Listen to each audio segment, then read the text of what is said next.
Now, from WYDC TV, this is Big Fox News at 10.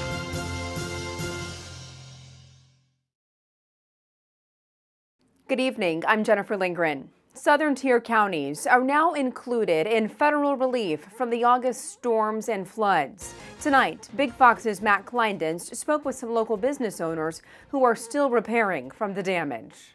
Good evening, Jennifer. Communities are still reeling after Tropical Storm Fred swept through the area last August. One Woodhull business I spoke with says she hopes this federal funding will help protect local businesses. It was pretty extreme. After 7 long months, Lynn's Main Street Market and Deli is slowly preparing to reopen after Tropical Storm Fred. Tori Baker says the building suffered significant damage as a result of the flooding. There was water higher than where the counters sit now. There was a line on the wall all the way through that was about 4 foot. The water swept through businesses and homes throughout Woodhull, displacing dozens of residents in the area. There's people who had to move out of town because there was no repair at the time. Over the next few months, politicians at the county and state level worked to get some federal relief to affected areas. On Friday, Governor Hochul announced that local communities would be eligible for federal hazard mitigation funding. The funding will be used to shore up local infrastructure in order to limit the potential damage from future storms. Baker says the funding would be crucial to protect local businesses in Woodhull. We got lucky to have a little bit of insurance money, but there's places in town that were completely devastated and a total loss. It would be absolutely crucial for this area to receive a little bit of help. Over $4.4 million in federal aid will be available to southern tier counties. Matt Kleindienst, Big Fox, WYDC in Corning. The Buffalo Bills have reached an agreement with the state that will keep the team in New York for the next 30 years. Governor Hochul announced that the state will contribute $600 million to the Bills' new $1.4 billion stadium.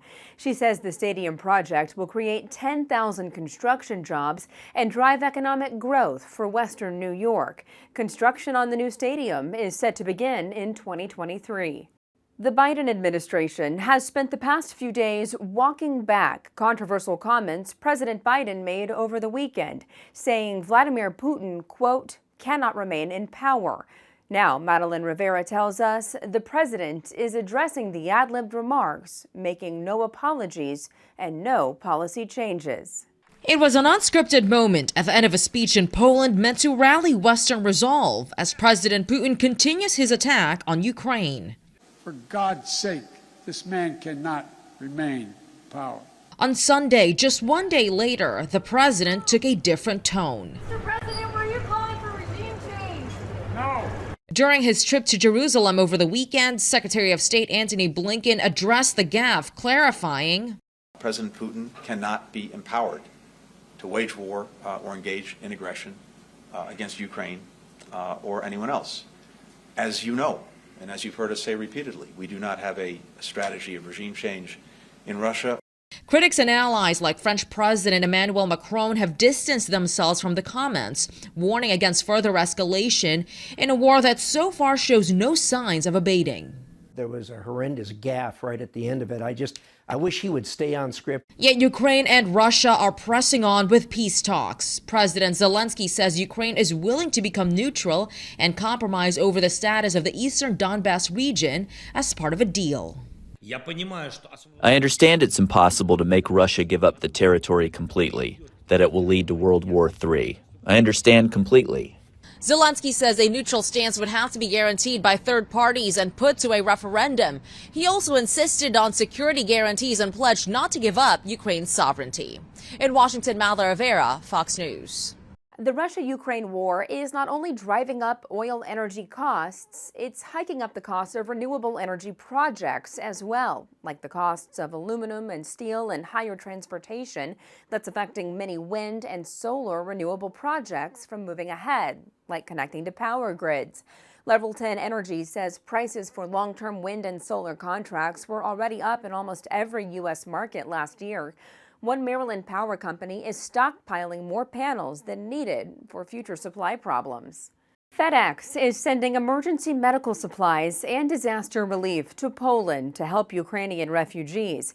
This video provided by FedEx shows crews in Memphis loading 76 tons of emergency supplies onto a Boeing cargo jet headed to Warsaw, Poland. A U.S.-based humanitarian organization called Direct Relief coordinated the effort. The president has proposed his budget for the next fiscal year, and it gives us an idea of what areas the president is hoping to make a priority for the country and for his party. Lauren Blanchard explains from Washington.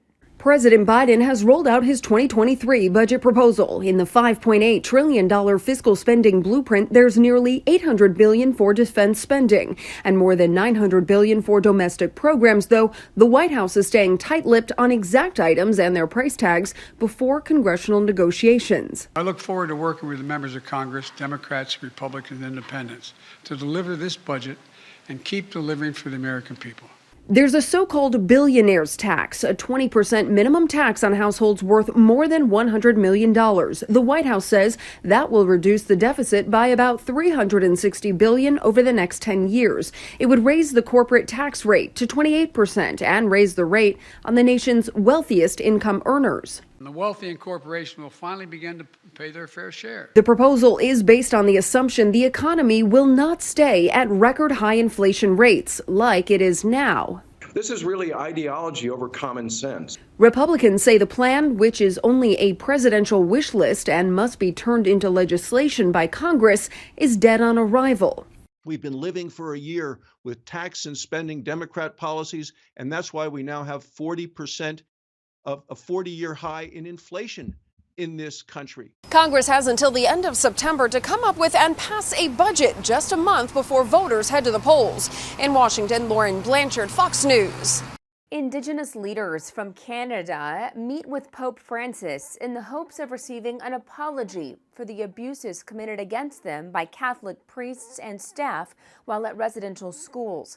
The meetings are part of the Canadian Church's ongoing efforts to remedy the injustices experienced by Indigenous people. In our perspective and from my view, the Church has a long way to walk before we could possibly forgive them for what they did. But if he is willing to walk with us, then we'll be willing to walk with him. From the early 19th century to the 1970s, more than 150,000 Native children were forced to attend state-funded Christian schools in an effort to separate them from their culture, teach them a new religion, and assimilate them into mainstream society. The Canadian government later admitting sexual and physical abuse was rampant and unacknowledged. Walmart plans to stop selling cigarettes in some of its stores. The retail giant is making the change at specific locations on a store-by-store basis, according to the business and customer needs in each market. Walmart has not listed the locations that will be affected, but according to a report in the Wall Street Journal, stores in California, Florida, Arkansas, and New Mexico are being considered. Walmart announced it would stop selling vaping products and e-cigarettes in 2019. We have your complete workweek forecast coming up, plus more news. Stay with us. Now, your Twin Tiers forecast from Big Fox. All right, thanks again for checking in as we take a look at your local forecast, and wanted to rewind back to earlier today, the radar and satellite imagery showing some pretty interesting stuff actually. Northwesterly winds and a very chilly air mass out there, allowing these scattered snow showers to develop, and because of the colder air aloft, kind of a cellular type of snow shower that comes down at intense rates. And we did have some snow squalls, unfortunately, across Pennsylvania that led to a very large car crash and a pile up there. So as we take a look at our forecast overnight tonight, any flurries that are left over will be ending. Temperatures kind of hovering in the upper teens, west to northwesterly winds a little bit on the elevated side, but we'll wake up to about 14, nearly 10 or 15 degrees below the average. 6:54 is our sunrise, and sunset will be at 7:29. Look at how chilly it'll be 34, almost 15 degrees below the average of 50. So those flurries ending tonight, gradually clearing into your Tuesday. Wednesday, we have a bit of a light rain snow mix, and then very warm on Thursday. In fact, we'll be into the 60s, above average, some showers, maybe a rumble of thunder, and then a mix again on Friday on the backside of that storm system before we clear out on Saturday. So any leftover flurries again ending. Watch the clouds as they gradually start to clear out here. You will notice a little more sunshine during the second half of the day. Enjoy it. Again, it will be chilly, no question. Make sure you're bundled up. But then on Wednesday, we have some rain and snow developing from the south and west, and it should be pretty briefly lived. But there was the snow shower chance again earlier today, kind of diminishing. Any additional precip that we have on Wednesday should be pretty light. We may have a few 100ths of an inch of total liquid mixed with snow at times. 14 degrees in the morning, snow showers ending. Our average overnight low is 27. So again, around the region, we'll be into the low and mid-teens. Now you factor in that wind, and it will feel more like the single digits. Very chilly in the morning. Bundle up for that, as I mentioned, and then gradually climbing to about the low and mid-20s into the second half of the day. Winds out of the northwest up to 20-25 miles per hour. Will be quite windy, and again making it feel even cooler. Daytime high of 34 with partly cloudy skies and more clearing into the afternoon. Temperatures to the north will be at 32 degrees at the freezing mark in Mansfield, and heading east to Binghamton around that freezing mark as well. Wednesday, daytime highs a little bit warmer. We have that rain snow chance, and then on Thursday, much warmer, mid to upper 60s. That'll come with some isolated thunderstorms as well, and then pockets of locally heavy rain. By the time we see the storm system exit, there could be a little bit of light snow shower activity later in the day Friday, and this upcoming weekend we'll be back into the upper 40s, which again could be accompanied by some rain and snow. Microplastics are defined as small pieces of plastic waste, measuring in at less than 5 millimeters in length. For decades, these tiny bits of debris have been a major concern for the world's oceans, with millions of tons polluting the seas every year, ending up on our coastlines and in the seafood we eat. But now, new research has found this plastic waste has made its way into people's blood. Marianne Rafferty reports. Plastic is in pretty much everything, and now it could even be inside your bloodstream. That's according to researchers in Amsterdam, whose new study found microplastic particles in samples of human blood for the first time. You should be concerned. Previous work by the Worldwide Fund for Nature estimates people eat as much as a credit card's worth of plastic a week, ingesting the waste that's made its way into the food and drinking water we consume. But this new study, consisting of 22 participants, found at least 5 types of microplastics in 17 of their blood samples.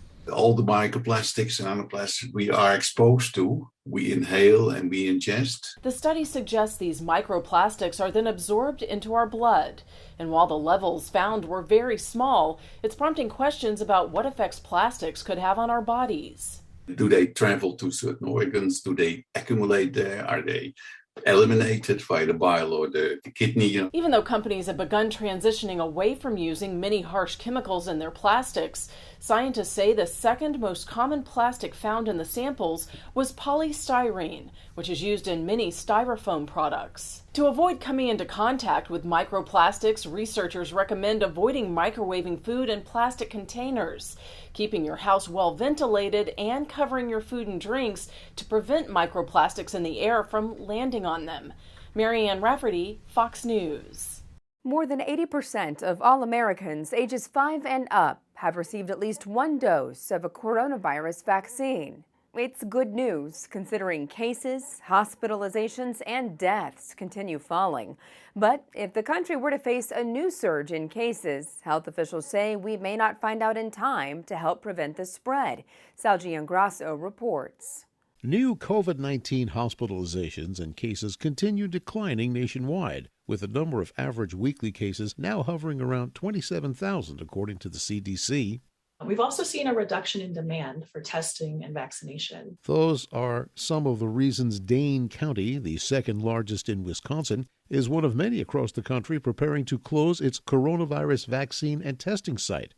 But medical officials say as more people turn to at-home rapid tests instead of going to facilities like this, the government is not able to get accurate data on the number of new positive cases, and health officials warn this could make it harder to catch future surges fast enough. The CDC is also starting to scale back on the number of labs used to track new COVID strains as the BA2 Omicron variant picks up steam overseas. There is a kind of a replacement going, so a little switch from the Omicron that we had before with the surge and this BA2 version that's happening in Europe and Asia right now. And so it is overtaking here. It's just that the cases have stayed low despite that switch. Meantime, scientists are examining a new process to eliminate vaccine waste. Drying of pharmaceuticals and vaccines allows to preserve the very sensitive and complex structure of active ingredients for long-term storage and shipping without refrigeration. But freeze drying is expensive and requires a lot of energy. Researchers say their hope is to try and make it faster and cheaper. Salji Ingrasso, Fox News. Will Smith's first Oscar could be taken away after he stormed the stage and slapped comedian Chris Rock in the face. Christina Coleman reports from Los Angeles. It's the Oscars moment everyone is talking about. Will Smith's unhinged outburst, which many have already named Slapgate, after Chris Rock made a joke about his wife, Jada Pinkett. Jada, I love you. G.I. Jane 2, can't wait to see it. All right? Rock's joke came at the expense of Pinkett Smith, who was open about her battle with alopecia, which causes hair loss. Smith later apologizing to the Academy for the slap while accepting the Oscar for Best Actor. But notice who he does not mention. I want to apologize to the Academy. I want to apologize to all my fellow nominees. Hope the Academy invites me back. Thank you. The actor getting a standing ovation for the tearful speech with no mention of Rock. It really does speak to how out of touch Hollywood is from the standpoint of Dana. Like, everybody ran to comfort Will Smith when they went to commercial. Right. Not Chris Rock. The Academy issuing a statement condemning violence of any kind. That was greatest night in the history of television. Okay. Chris Rock has declined to press charges against Smith so far, but others like director Marshall Herskovitz are calling on the Academy to take disciplinary action against Smith. Meanwhile, the LAPD says it has the smack on its radar and will be available if a police report is filed. No word yet on whether Smith might have to give back his Oscar, but the Academy released a code of conduct in 2017 condemning abuse of any kind. In Los Angeles, Christina Coleman, Fox News. Gas prices fall 6 cents over the last 2 weeks. The average U.S. price of regular grade gas is currently $4.37 per gallon. According to the Lundberg survey, prices increased almost $1 over the last 9 weeks. The current price is nearly $1.42 higher than it was a year ago. Nationwide, the highest average is in Los Angeles, where the price is almost $6 a gallon, while the lowest is in Oklahoma, where it's $3.70 a gallon. A new study says a big risk factor for heart attacks is noise pollution. The research presented at the American College of Cardiology shows noise pollution plays a large role in heart attack rates. According to the study, 1 in 20 heart attacks in New Jersey are related to noise from trains, air traffic, and highways. Analysts looked at the rates of more than 16,000 people, estimating the noise pollution levels in their neighborhoods. They found a 72% higher rate in communities with greater traffic noises. A product used for constipation and stomach upset has been recalled over contamination issues. Kansas-based Plasticon Healthcare has voluntarily recalled 3 lots of milk of magnesia oral suspension, 1 lot of acetaminophen, and 6 lots of magnesium hydroxide for possible microbial contamination and failure to properly investigate failed microbial testing. The affected lots were distributed to major pharmaceutical distribution centers May 1st and June 28, 2021. The products are in single-use cups with a foil lid and used in clinics and hospitals. We want to leave you with a smile. This diamond may soon be a girl's best friend, Because it's worth millions. Auction house Christie's has a 228.31 carat white diamond up for sale. The mega carat diamond is the largest white diamond known, wider than a human thumb, and it's called the Rock, with an estimated $20 to $30 million value. The gem was mined and polished in South Africa. The Rock goes on the block on May 11th in Geneva, Switzerland, and will be on display in various cities. Thanks for joining us. Have a great rest of your day.